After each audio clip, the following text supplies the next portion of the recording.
ఆంధ్రప్రదేశ్లోని వివిధ మున్సిపాలిటీల్లోని పలు వార్డులకు జరిగిన ఉప ఎన్నికల్లో టీడీపీ ఘన విజయం సాధించింది. మెజారిటీ వార్డులను కైవసం చేసుకుంది. అయితే అమరావతి ప్రాంతంలో జరిగిన ఎన్నికల్లో వైసీపీ గెలుచుకుంది. అయితే ప్రతిష్టాత్మకంగా జరిగిన గుడివాడ మున్సిపల్ కౌన్సిలర్ ఎన్నికల్లో టీడీపీ కైవసం చేసుకుంది. రాష్ట్రంలో పలు మున్సిపాలిటీ వార్డుల్లో నిర్వహించిన ఉప ఎన్నికల్లో టీడీపీ జెండా రెపరెపలాడింది. కృష్ణా, గుంటూరు, చిత్తూరు, కర్నూలు, అనంతపురం మున్సిపాలిటీల్లో పలు వార్డులకు ఉప ఎన్నికలు జరిగాయి. ఈ వార్డులకు పోలింగ్ నిర్వహించారు. టీడీపీ, వైసీపీలు ఎంతో ప్రతిష్టాత్మకంగా తీసుకున్న ఈ ఉప ఎన్నికల్లో అధికార పార్టీ పైచేయి సాధించింది. కాగా రాజధాని ప్రాంతం మంగళగిరి 30వ వార్డులో మాత్రం వైసీపీ గాలి వీచింది.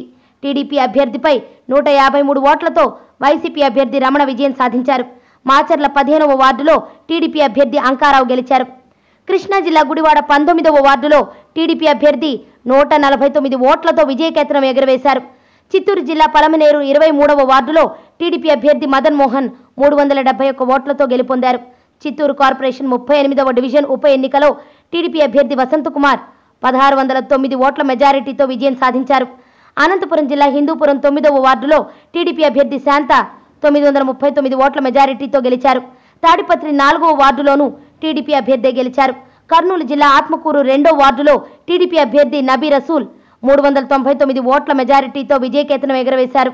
రాజధాని ప్రాంతంలో జరిగిన ఒక ఉప ఎన్నికలో అధికార టీడీపీకి ఎదురుగాలి వీచింది. టీడీపీ అభ్యర్థి రాజీనామాతో ఏర్పడిన ఖాళీకి జరిగిన ఉప ఎన్నికలో వైసీపీ విజయం సాధించింది.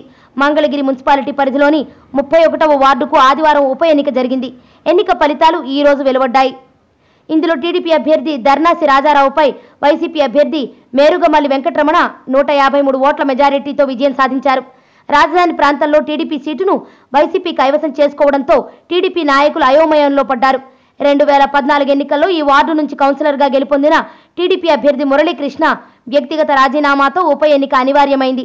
ఈ ఎన్నికల్లో 3 అభ్యర్థులు బరిలో నిలిచినప్పటికీ ప్రధానంగా టీడీపీ, వైసీపీ మధ్య పోటీ జరిగింది. ఈ వార్డులో ఎవరు గెలిచినా స్వల్ప మెజార్టీ మాత్రమే వచ్చే అవకాశం ఉందని ముందుగానే ఊహించారు. కృష్ణా జిల్లా గుడివాడలో తెదేపా, వైసీపీ వర్గాల మధ్య ఘర్షణ చోటు చేసుకుంది. గుడివాడ మున్సిపాలిటీ 19వ వార్డులో 2 రోజుల క్రితం ఉప ఎన్నిక జరిగింది. ఈ రోజు ఓట్ల లెక్కింపు చేపట్టగా తెదేపా అభ్యర్థి 150 ఓట్ల తేడాతో గెలుపొందారు. దీంతో తెదేపా శ్రేణులు పట్టణంలో భారీ ర్యాలీ చేపట్టాయి. నగరంలోని ఓ ప్రాంతానికి ర్యాలీ చేసుకున్న సమయంలో వైకాపా ఎమ్మెల్యే కొడాలి నాని వర్గీయులు పెద్ద ఎత్తున నినాదాలు చేశారు. దీంతో తెదేపా కార్యకర్తలు కూడా వారికి పోటీగా నినాదాలు చేశారు.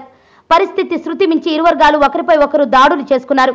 దీంతో పోలీసులు వెంటనే స్పందించి 2 వర్గాలను చెదరగొట్టడంతో వివాదం సద్దుమణిగింది.